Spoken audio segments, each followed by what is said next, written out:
মৈনাক চক্রবর্তী মাধ্যমিকে অষ্টম স্থান অধিকার করেছে সারা পশ্চিমবঙ্গ।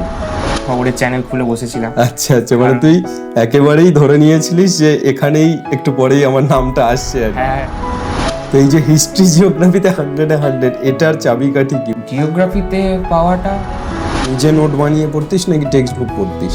আমি মৈনাকের পড়াশোনার যে রুটিন, সেখানে বাধা ধরা 8 থেকে 10 ঘন্টা বা 12 ঘন্টা এমন কোনো নিয়ম ছিল নাকি? মানে বাঁধা ধরার নিয়ম ছিল। আইপিএল দেখছিস? আইপিএল দেখি মাঝে মাঝে। তোর তো বিশাল সময় যাচ্ছে। আগের বছর আরসিবি কাপ জিতলো, একদম। এবছর তুই কাপ জিতলি। ঠিক আছে, তো এসওই বাংলা সম্পর্কে আগে জানা ছিল? অঙ্কে একটা ক্লাস 11-এর চ্যাপ্টার লিমিটসে আচ্ছা প্রবলেম হচ্ছে না। আমি বাংলায় আর কি কোনো স্যার এতে বানিয়েছেন কিনা কোনো ভিডিও আমি সেখানে খোঁজ করছি না। তো তখনই আমি আপনার হচ্ছে কি একটা লেকচারের সামনে আসি। আচ্ছা, তখন থেকেই সেই বাংলাকে আমি করি।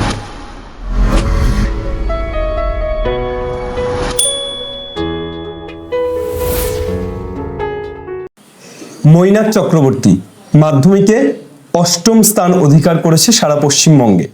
আমরা অ্যাচিভার্স ডায়েরির এই পর্বগুলোতে এমন কিছু ছাত্রছাত্রীর সাথে কথা বলছি যারা মাধ্যমিক এবং উচ্চ মাধ্যমিকে র্যাঙ্ক এনেছে। কথা বলছি এই কারণে যে যাতে তোমরা আগামীতে মাধ্যমিক বা উচ্চ মাধ্যমিক পরীক্ষা দিতে চলেছো, যাতে তোমরা ক্লাস 9-10 বা তারও আগে থেকে কিভাবে একটি ছাত্র বা একটি ছাত্রী প্রিপারেশন নিলে কি স্ট্র্যাটেজিতে পড়াশুনো করলে র্যাঙ্ক আনতে পারে বা ভালো স্কোর করতে পারে, একেবারে সাবজেক্টগুলোতে ডেপথে পৌঁছতে পারে, সেই বিষয়গুলো জানার জন্য। এবং তার পাশাপাশি এই প্রত্যেকটি ছাত্রছাত্রী যারা র্যাঙ্ক এনেছে তারা কেমন পরিবেশে পড়াশুনো করেছে, কেমন অবস্থার মধ্য দিয়ে গেছে, কেমন ছিল তাদের লড়াই, সেই সব কিছু জেনে নেব। মৈনাক, তোকে স্বাগত এসওই বাংলাতে। আমরা একেবারে শুরুতেই পৌঁছে যাই যে মাধ্যমিকে তুই এবছর অষ্টম স্থান অধিকার করেছিস। তোর প্রাপ্ত নম্বর কত ছিল? আমার প্রাপ্ত নম্বর ছিল 700-র মধ্যে 690। 690, মানে মাত্র 10 নম্বর কম 700 থেকে। আচ্ছা, সাবজেক্ট ওয়াইজ তোর নম্বরগুলো কেমন ছিল? সাবজেক্ট ওয়াইজ আমি বাংলাতে পেয়েছি 97, ইংলিশে 93, আর হচ্ছে কি ম্যাথামেটিক্স, ফিজিক্স, ফিজিক্যাল সায়েন্স, আমাদের life science, history, geography প্রত্যেকটাতেই 100।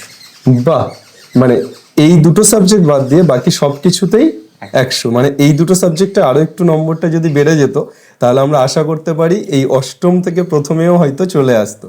Mainak, তোর বাড়ি একেবারে জয়নগর, দক্ষিণ চব্বিশ পরগনার গ্রামই বলা যায়, মফস্বল গ্রাম বলা যায়। সেই জায়গাতে তোর স্কুলের নাম কি ছিল?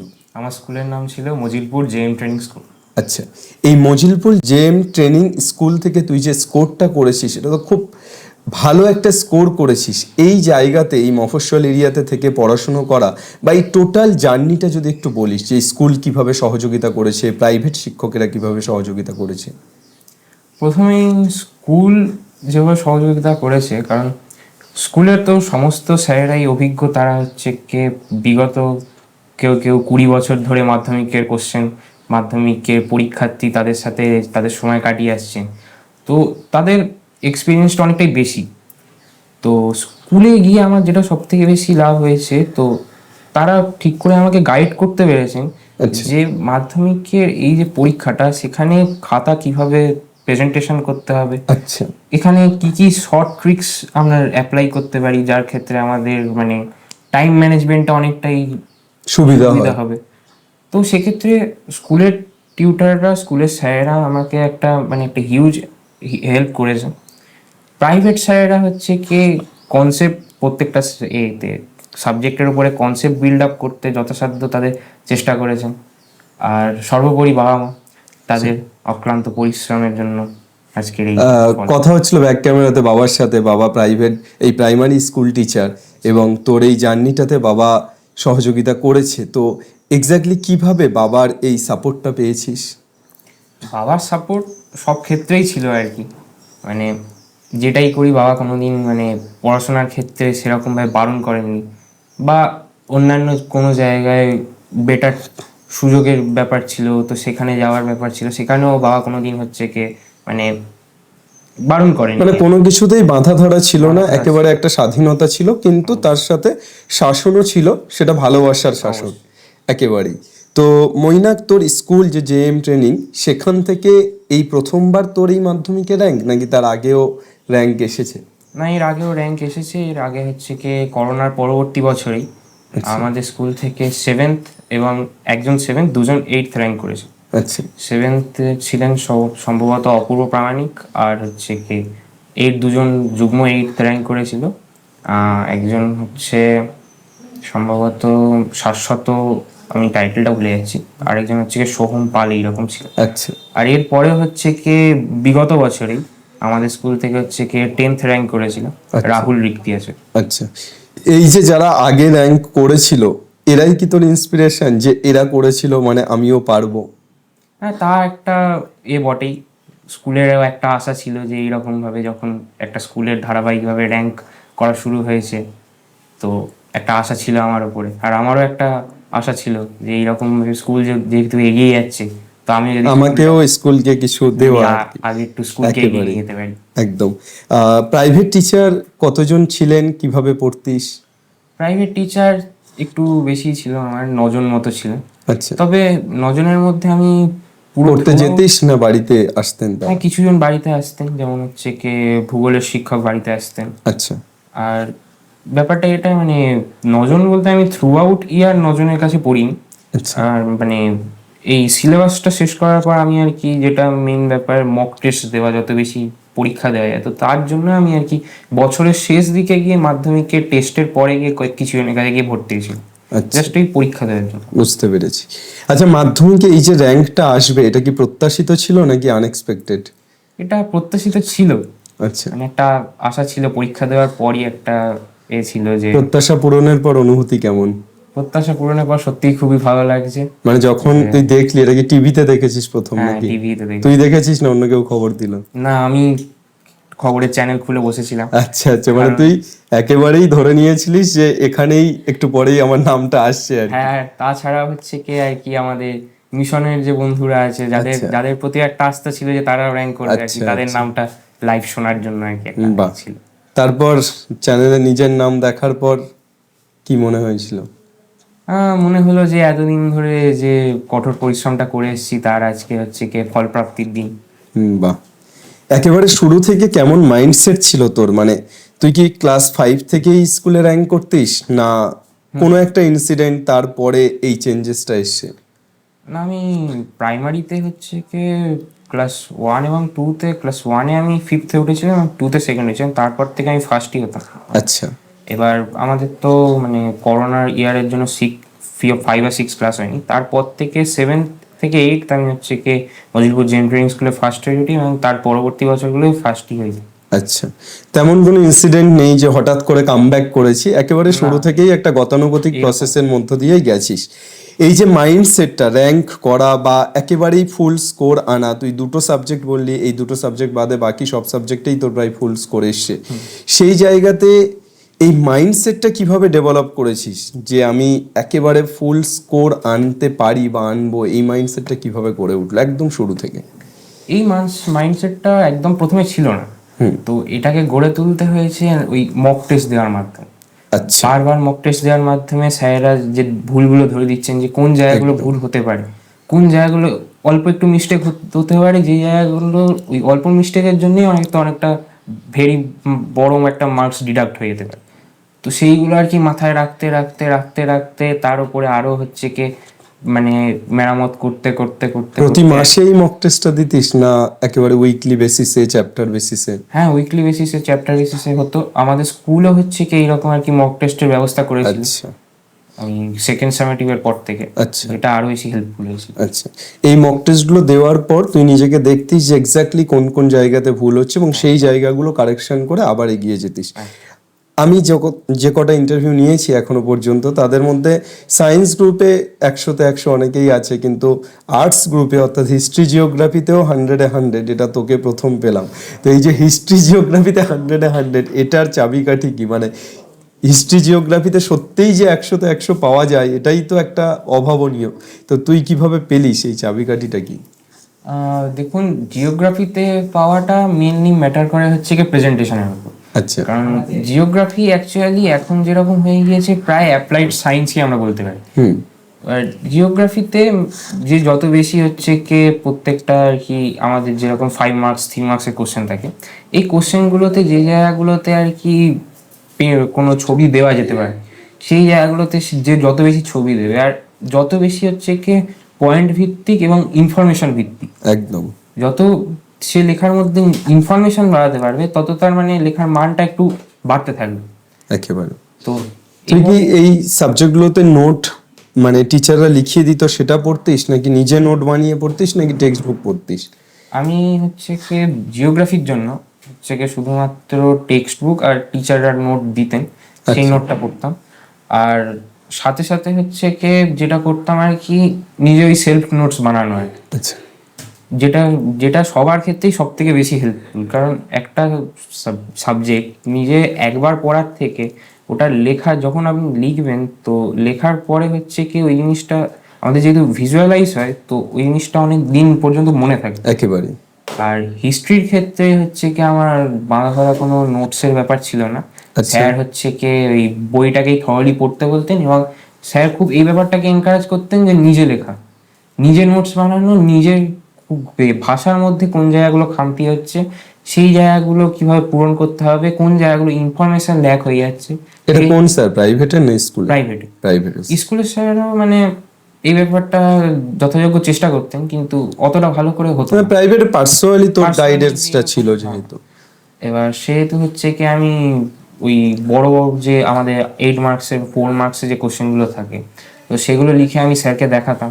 তো স্যার বলে দিতেন এই জায়গাগুলো এই একটা হিউজ অ্যামাউন্টের ইনফরমেশন ল্যাক হয়েছে বা তার থেকে বেশি তার থেকে কম, এইরকম করে করে আর কি ব্যাপারটা।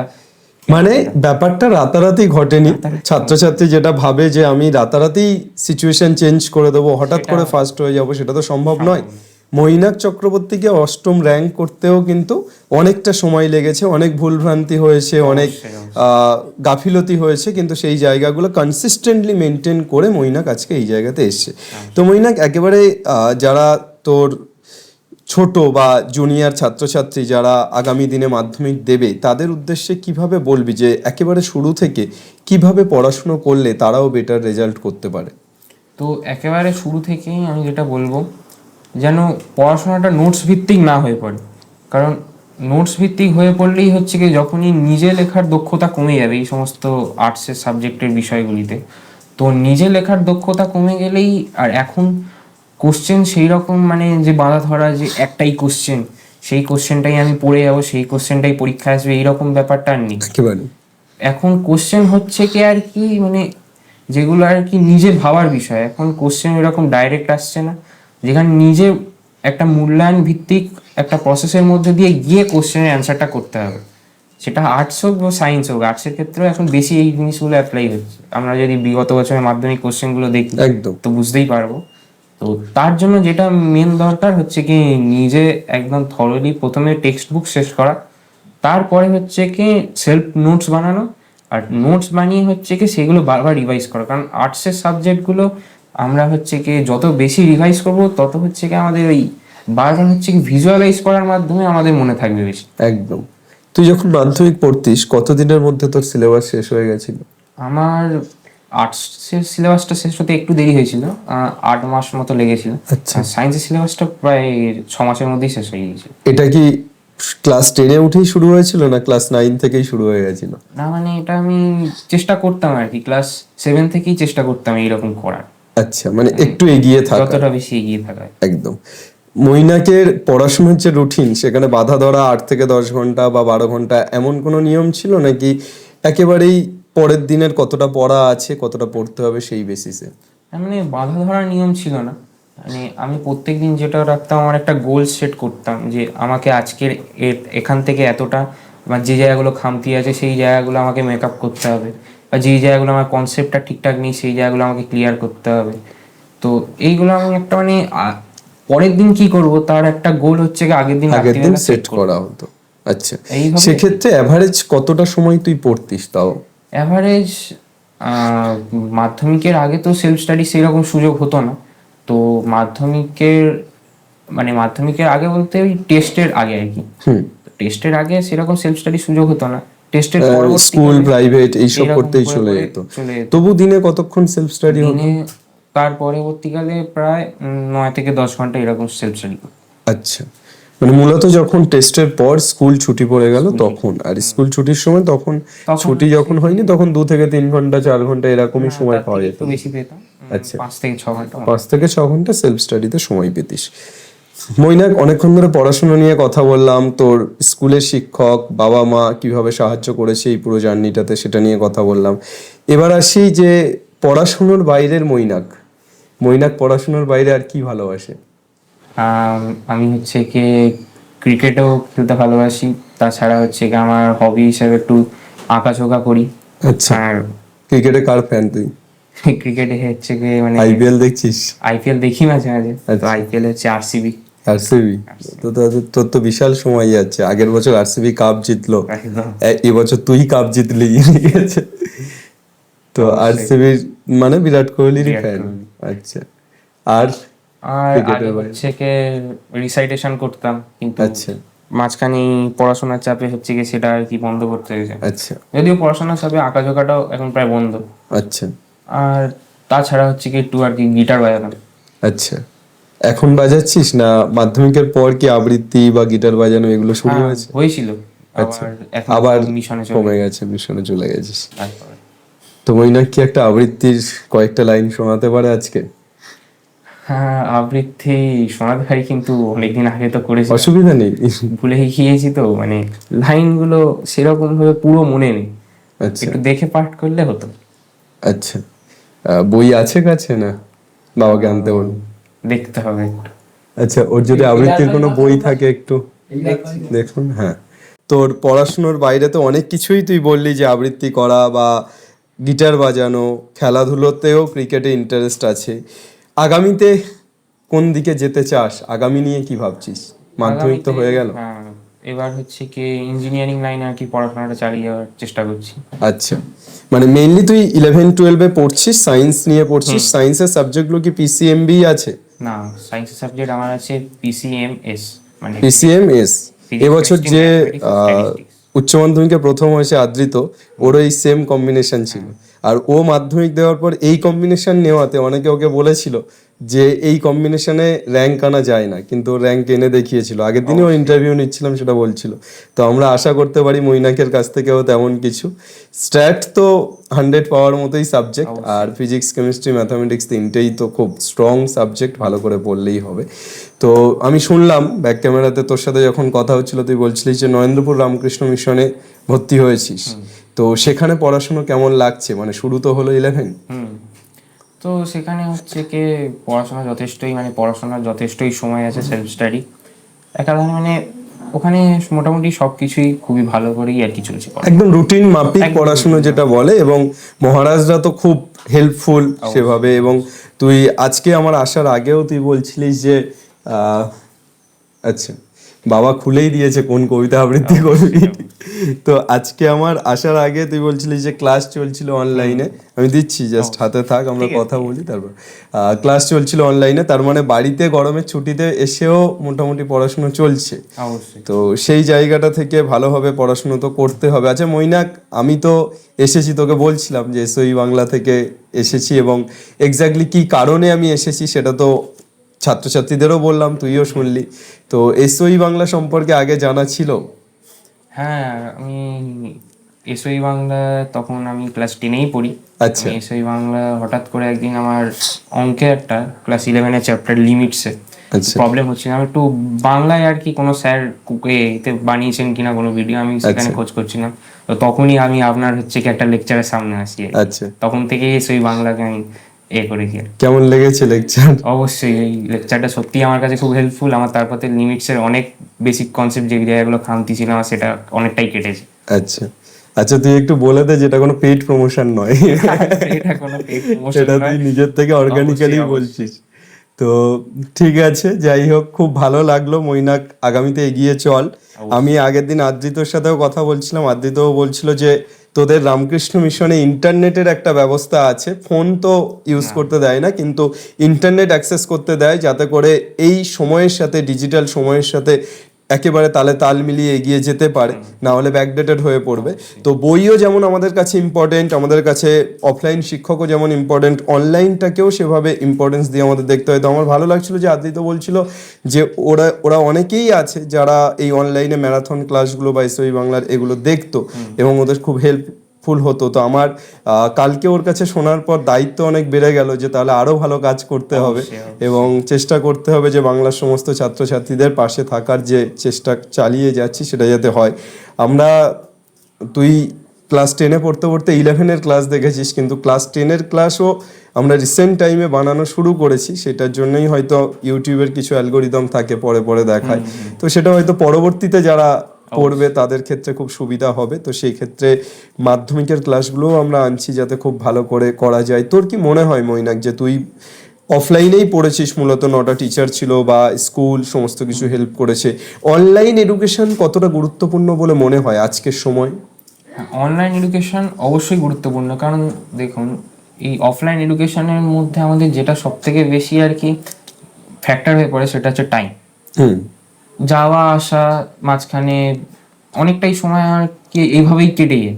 কিন্তু অনলাইন হলে আর কি ব্যাপারটা যতটা সম্ভব আমরা বাড়িতে থেকে আর কি সময় সাশ্রয় করে আর কি করতে পারি। এবার এর ভালো দিকও যেমন আছে, খারাপ দিকও আছে একদম। কারণ স্টুডেন্টরা হচ্ছে কি ফোনটাকে যদি সেইভাবে ইউজ করতে না পারে, তারা যদি এর মিস ইউজ করে, তো সেক্ষেত্রে অনলাইন যে ক্লাসগুলো তাদের কাছে একটা অভিশাপের মতোই কাজ করবে। কিন্তু তারা যদি একদম এটা পজিটিভলি ইউজ করতে পারে তাহলে তাদের ভবিষ্যৎ অনেক উজ্জ্বল হবে। একদম।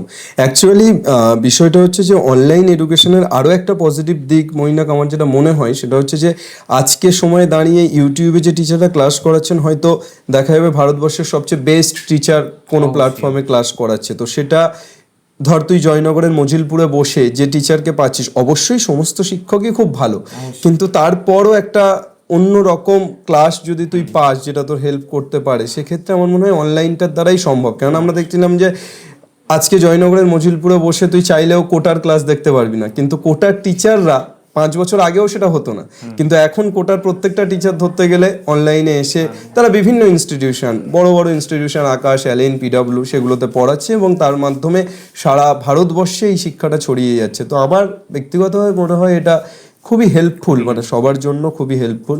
মৈনাক, যেখানে ছিলাম আমরা, বাবা তো বের করে দিয়েছি এবং তুই পড়তে খুব ইন্টারেস্টেড, তো আমি আর দেরি করবো না, কবিতা পড়ে ফেল। নমস্কার। কবিগুরু রবীন্দ্রনাথ ঠাকুরের কবিতা কৃপণ। আমি ভিক্ষা করে ফিরতেছিলাম গ্রামের পথে পথে, তুমি তখন চলেছিলে তোমার স্বর্ণরথে। অপূর্ব এক স্বপ্ন সম লাগতেছিল চক্ষে মম, কি বিচিত্র শোভা তোমার, কি বিচিত্র সাজ। আমি মনে ভাবতেছিলেন এ কোন মহারাজ। আজি শুভক্ষণে রাত পোহালো, ভেবেছিলেন তবে আজ আমারে দাঁড়ে দাঁড়ে ফিরতে নাহি হবে। বাহির হতে নাহি হতে কাহার দেখা পেলেম পথে, চলিতে রথ ধনধান্য ছড়াবে দুইখানে। মুঠা মুঠা কুড়িয়ে নেব নেব ভারে ভারে। দেখি সহসা রথ থেমে গেল আমার কাছে এসে, আমার মুখ পানে চেয়ে নামলে তুমি হেসে। দেখে মুখের প্রসন্নতা জুড়িয়ে গেল সকল ব্যথা, হেনকালে কিসের লাগি তুমি অকস্মাৎ, আমায় কিছু দাও গো বলে বাড়িয়ে দিলে হাত। মরি এ কি কথা রাজা ধীরাজ, আমায় দাও গো কিছু। শুনি ক্ষণকালের তরে রইনু মাথা নিচু। তোমার কি বা অভাব আছে ভিখারি ভিক্ষুকের কাছে, এ কেবল কৌতুকের বশে আমায় প্রবঞ্চনা। ঝুলি হতে দিলেন তুলে একটি ছোট কণা, যবে পাত্রখানি ঘরে এনে উজাড় করি, এ কি ভিক্ষা মাঝে একটি ছোট সোনার কণা দেখি। দিলেম যা রাজ ভিখারিরে, স্বর্ণ হয়ে এলো ফিরে। তখন কাঁদি চোখের জলে দুটি নয়ন ভরে, তোমায় কেন দিইনি আমার সকল শূন্য করে। নমস্কার। দারুণ দারুণ। মৈনাক, যে কবিতাটি তুই পড়লি সেই কবিতাটার প্রতিটা লাইন সমাজের কথা বলে, এবং যে মানুষটি এই কবিতাটা লিখেছে সেই মানুষটিও তার সারা জীবন ধরে সমাজ পরিস্থিতি এই সব কিছুর কথা বলে গেছে, এবং আজও মানে আজকের সময়ে দাঁড়িয়েও সেগুলো ভীষণভাবে প্রাসঙ্গিক। তো সেই জায়গা থেকে মৈনাক কবিতা আবৃত্তি করিস, এবং এই ধরনের কবিতা আবৃত্তি করিস বা পাঠ করিস তুই, তোর কাছে সমাজ বা সংস্কৃতি বা এই সব কিছুর ডেফিনেশনটা কেমন? তো আমার কাছে সমাজের যে ডেফিনেশন সেটা হচ্ছে কি মানুষের একসাথে থাকা। একদম। কারণ মানুষ সমাজবদ্ধ জীব, তো তাদেরকে আর কি এই সমাজের দায়িত্ব তাদেরকেই গ্রহণ করতে হবে। একেবারে। তো সেই অনুযায়ী হচ্ছে কি এই সমাজে, বর্তমান সমাজে দাঁড়িয়ে তাদেরকে অবশ্যই নিজের শিরদাঁড়াকে খাড়া করে যথাযোগ্যভাবে সততার সাথে তাদেরকে কাজ করে যেতে হবে। শুধু তাদের জন্য নয়, এই সমাজের কথা ভেবে এবং এই ভবিষ্যৎ প্রজন্মের কথা ভেবে। একদম। আচ্ছা, সমাজের একটা খুব মানে ইম্পর্টেন্ট ক্যারেক্টার হচ্ছে পলিটিশিয়ান, বা যারা আমাদের সমাজকে এগিয়ে নিয়ে যাবে, আমাদের দেশকে এগিয়ে নিয়ে যাবে, মানুষকে এগিয়ে নিয়ে যাবে। মৈনাক, তোর মনে হয় সেই জায়গা থেকে আজ আমরা ঠিক জায়গায় আছি, বা ঠিক দায়িত্ব ঠিক মানুষের হাতে আছে? সেটা হচ্ছে কি সময়ই বিচার করবে, আপাতত তো বলা যাচ্ছে না। আচ্ছা। তো দেখুন, তাদেরকেই আর কি মানুষের কথা ভেবে কাজ করতেই হবে। তারা যেহেতু মানুষের প্রতিনিধি, একেবারে। তাদেরকে অবশ্যই হচ্ছে কি তারা যাদের প্রতিনিধি তাদের জন্য তাদেরকে ভাবতে হবে, তাদের জন্য তাদেরকে সততার সাথে কাজ করে যেতে হবে। কারণ তারা হচ্ছে কি আর কি মানুষের দ্বারাই নির্বাচিত, তারা তো আলাদা আর কোনো ইয়ে নয়। তো তারা যাদের দ্বারা নির্বাচিত তাদেরকে, তাদের প্রতি তাদের কৃতজ্ঞ থেকে তাদেরকে দায়বদ্ধতাটা থাকা উচিত, তাদের থাকা উচিত। একেবারেই।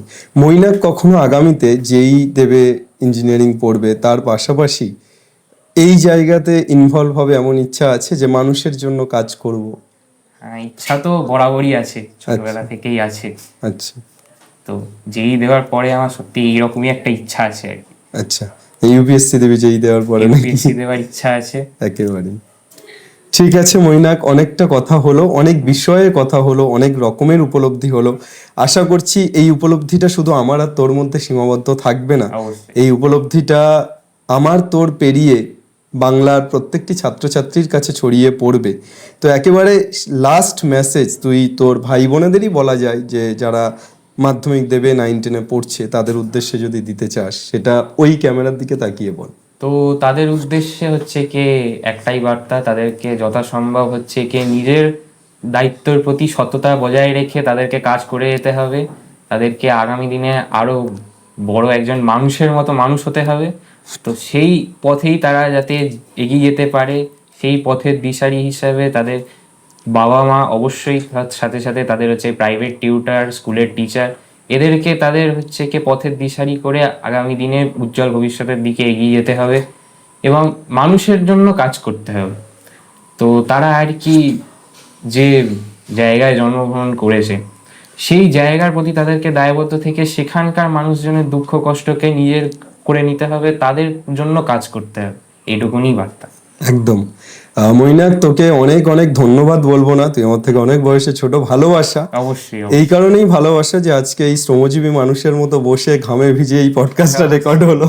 ঠিক আছে, যে তুই, আমি জোর করেই এক প্রকার ফ্যান বন্ধ করে এটা করলাম। তো ঠিক আছে, লড়াই তো করতেই হবে, আর প্রতিটা লড়াইয়ের একটা স্মারক থাকে, বা প্রতিটা লড়াই যে হয় সেই লড়াইয়ের ক্ষেত্রে আমার মনে হয় যে প্রতিটা লড়াইয়ে ঘাম একটা বড় কার্যকরী ভূমিকা নেয়, যে ঘাম হলেই বোঝা যায় আমরা লড়াই করছি। তো আজকের আমাদের এই লড়াইয়ের সেই কার্যকরী ভূমিকা নিল ঘাম।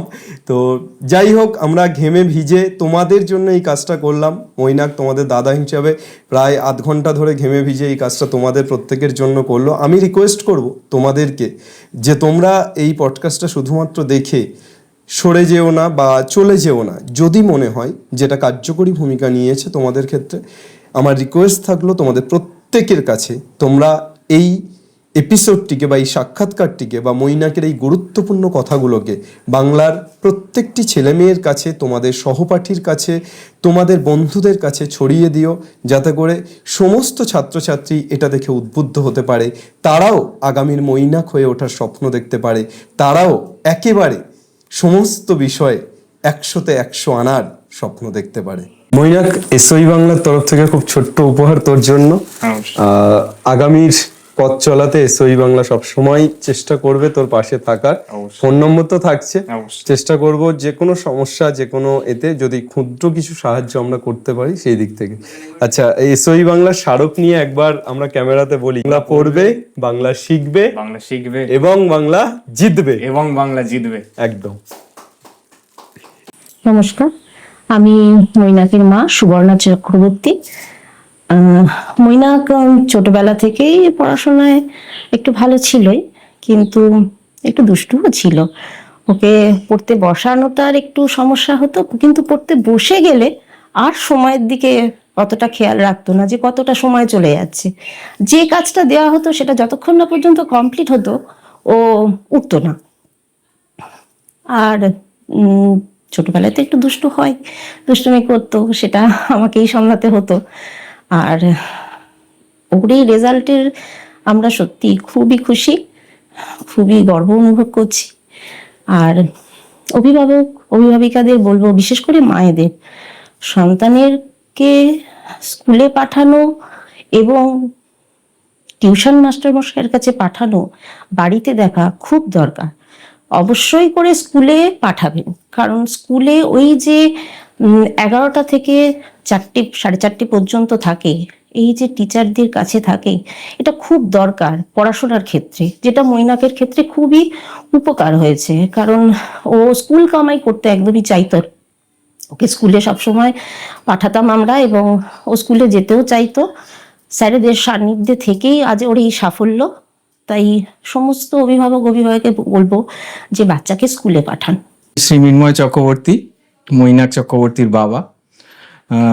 মৈনাক এবছর মাধ্যমিকে 8ম স্থান অধিকার করেছে রাজ্যের মধ্যে। খুবই আনন্দের বিষয় আমাদের কাছে এটা, হ্যাঁ, খুবই গর্বেরও বিষয়। তা ছোট থেকেই ও কিন্তু পড়াশোনায় খুবই মনোযোগী, মানে পড়াশোনার কোনো কাজে ও সেই কাজটা না শেষ করে অন্য কাজ করতো না। একটু মানে বাচ্চারা তো দুষ্টুমি করেই, তা সেইগুলো তো থাকেই, হ্যাঁ, তবু কিন্তু ওর একটা আলাদা ডিসিপ্লিন ছিল, সেটা বরাবরই ওর মধ্যে দেখা যেত।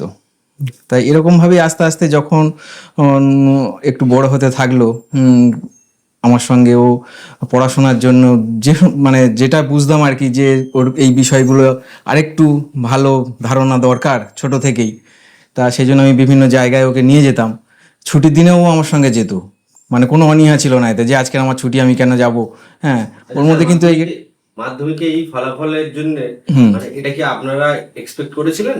এক্সপেক্ট তো অবশ্যই করেছিলাম, কারণ এর আগে ওরা যখন ক্লাস 9-এ বিদ্যাসাগর সায়েন্স অলিম্পিয়াড একটা পরীক্ষা হয় প্রতিটা স্কুলের, পশ্চিমবঙ্গের ওয়েস্ট বেঙ্গল বোর্ডের আন্ডারে প্রতিটা স্কুলের 5টা করে ছাত্র এই পরীক্ষায় বসতে পারে। তা ও সেইখানে 3টে লেয়ার ছিল সেই পরীক্ষায়, ও মানে 3rd লেয়ার পর্যন্ত, যেখানে অল ওয়েস্ট বেঙ্গলে 100টা ছেলের মানে ওরা মেরিট লিস্টে নাম দেয়, সেখানে ও একটা র্যাঙ্কে এসেছিল। এবং আমি তখন ওকে বলেছিলাম, দেখ এদের মধ্যে থেকেই দেখবি মাধ্যমিকের ছেলেরা র্যাঙ্ক করছে, তা সেজন্য তুই পড়াশোনাটাকে তুই র্যাঙ্ক করতে হবে এই হিসেবে চাপ হিসেবে নিস না কখনো। তুই তোর কাজটা করে যা, পড়াটা আনন্দের সহকারে করে যা, এবং যে যে বিষয়গুলো তোর কাছে নতুন আসছে, যেগুলো জানছিস, এগুলো ধর মানুষকে জানতে হাজার হাজার বছর সময় লেগেছে।